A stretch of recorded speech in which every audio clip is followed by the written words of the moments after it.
Hello, Wisconsin DECA and FBLA viewers. Welcome to the second installment of the WIareCTSO Collaboration Series, video centered on Wisconsin CTSOs and student advocacy.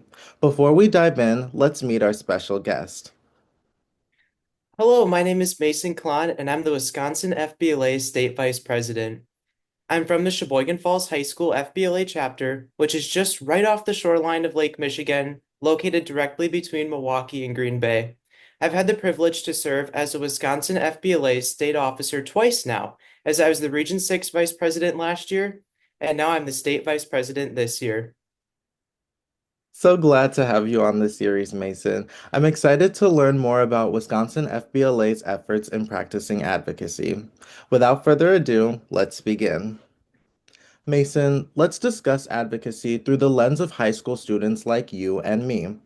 What role does student leadership play in advancing advocacy efforts?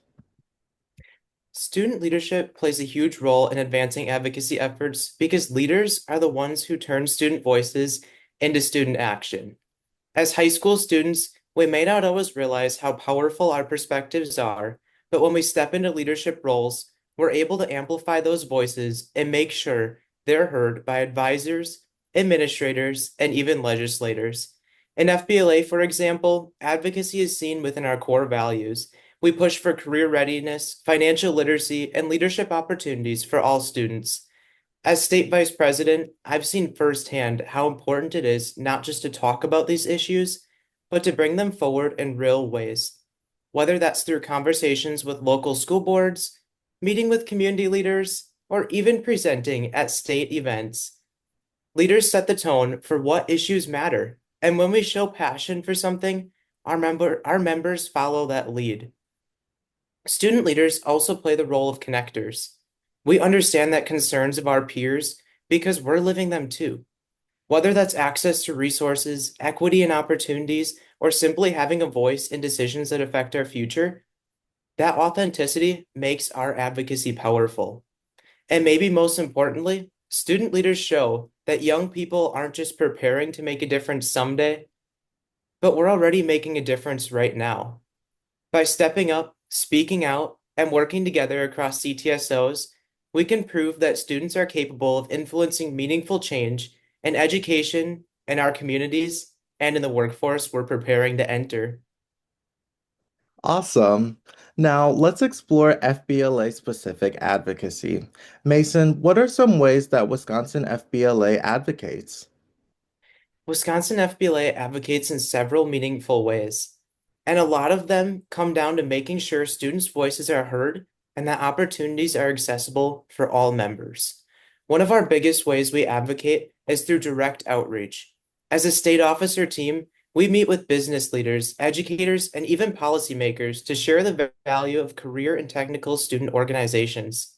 We highlight how FBLA helps prepare students with real-world skills like leadership, communication, and financial literacy. And we make the case for why these programs are continued and supported. We also advocate at the school and community level. For example, chapters across Wisconsin work with local chamber of commerces, partner with businesses, and bring in guest speakers. That's advocacy too, because it connects students with professionals who see the impact of FBLA firsthand. Another way is through visibility. At conferences and events, we're not only networking, but we're also showing what FBLA stands for: leadership, service, education, and progress. Every workshop, presentation, and community project is a way of advocating for the value of a student leadership and career readiness. As state vice president, I've also had the chance to connect with members from across different regions. When listening to their needs and bringing those voices back to the state level, that's advocacy in action. We're making sure that FBLA is not just about competitions and conferences, but we're also equipping students with the resources and recognition they deserve. So whether it's through direct conversations with leaders, community partnerships, or simply showcasing the incredible things our members do, Wisconsin FBLA is constantly advocating for students and the importance of career and technical education. Great initiatives. Finally, what's one thing Wisconsin DECA chapters could learn from Wisconsin FBLA about advocacy? One thing I think Wisconsin DECA chapters could learn from Wisconsin FBLA about advocacy is the power of using a unified voice. In FBLA, we take a strong emphasis on building advocacy into everything we do, from chapter projects to state level initiatives, and that consistency helps us make a bigger impact. For example, our members don't just compete or attend conferences, they also engage in service projects, partner with local businesses, and interact with policymakers. Because so many of our chapters are telling the same story, the story that FBLA builds future leaders through career readiness, financial literacy, and community involvement, our message is amplified at every level. That collective voice is what makes our advocacy so effective. Another thing FBLA does really well is connecting advocacy directly to student experience. When we talk about issues like preparing for the workforce or empowering students to become future leaders, we tie those issues back to our own lives as high school students. That makes the message more relatable, and it shows decision makers that these aren't just abstract ideas, they're real needs for students right now. I think DECA already does an amazing job showcasing innovation and entrepreneurship, but adopting that FBLA approach of unifying member voices around a few key issues could make advocacy efforts even better.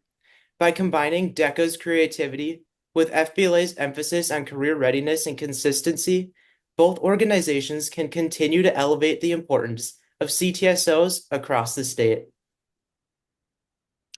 Mason, thank you so much for coming today and sharing incredible insights and experiences that show the power advocacy has on making a difference to career and technical student organizations. To everyone watching, thank you for tuning in, and I can't wait to see you for the next episode.